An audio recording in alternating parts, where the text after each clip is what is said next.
বন্ধুরা, স্ক্রিনে যার ছবি দেখতে পাচ্ছেন তিনি হচ্ছেন একজন নায়িকা ও মডেল অভিনেত্রী। তিনি হচ্ছেন মিষ্টি সুভাষ।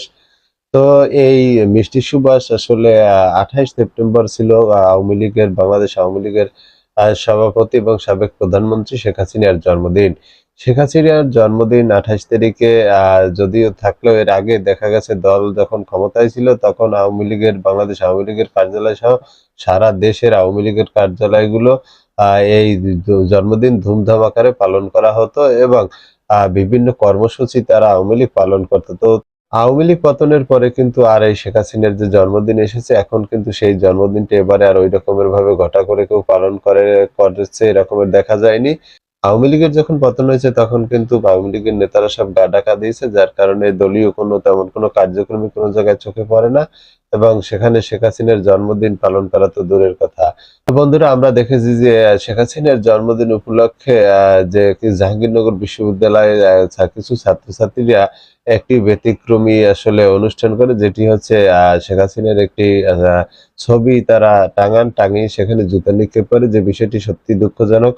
কারণ যারা এই যে ভিডিওটি ভাইরাল হয়েছে তা দেখে এই যে নায়িকা ও মডেল মিষ্টি সুভাষ, তিনি কিন্তু একজন আওয়ামী লীগের ভক্ত তিনি এবং কর্মী। তিনি সেই দিক থেকে সেটার প্রতিবাদ জানাতেই 29 সেপ্টেম্বর টিএসসিতে একটি কেক নিয়ে এসেছেন প্রধানমন্ত্রী শেখ হাসিনার জন্মদিন পালন করে সেই যে ঘটনাটি ঘটেছে সেটার প্রতিবাদ জানাতে। কিন্তু সেখানে আসার পরে তিনি যখন কেক কাটতে যান সেখানে কিন্তু কিছু পথশিশু তার এই উল্টো স্লোগান দেন। তিনি যখন বলছেন যে শুভ শুভ শুভদিন শেখ হাসিনার জন্মদিন, সেখানে পথশিশুরা বলছেন যে শুভ শুভ শুভদিন স্বৈরাচারের জন্মদিন। তো এরপরে কিন্তু দেখা যায় বিভিন্ন পথশিশুরা তার যদিও সেখানে অনেক ইউটিউবাররা ছিল বা সাংবাদিকরা ছিল, পরবর্তীতে দেখা গেছে সেই ভিডিওগুলোয় যে সেইখানের যে কিছু পথশিশু তারা তার উপরে আসলে চড়াও হন এবং তাকে বিভিন্নভাবে আহ উত্তেজিত করার চেষ্টা করেন এবং তার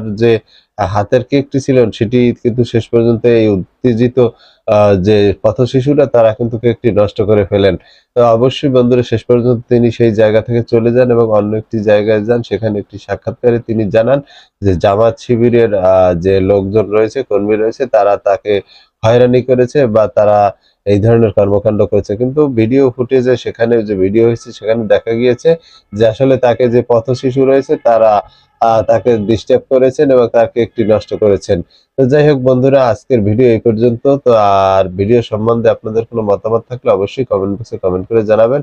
দেখা হবে আগামী ভিডিওতে। সেই পর্যন্ত ভালো থাকবেন। আল্লাহ হাফেজ।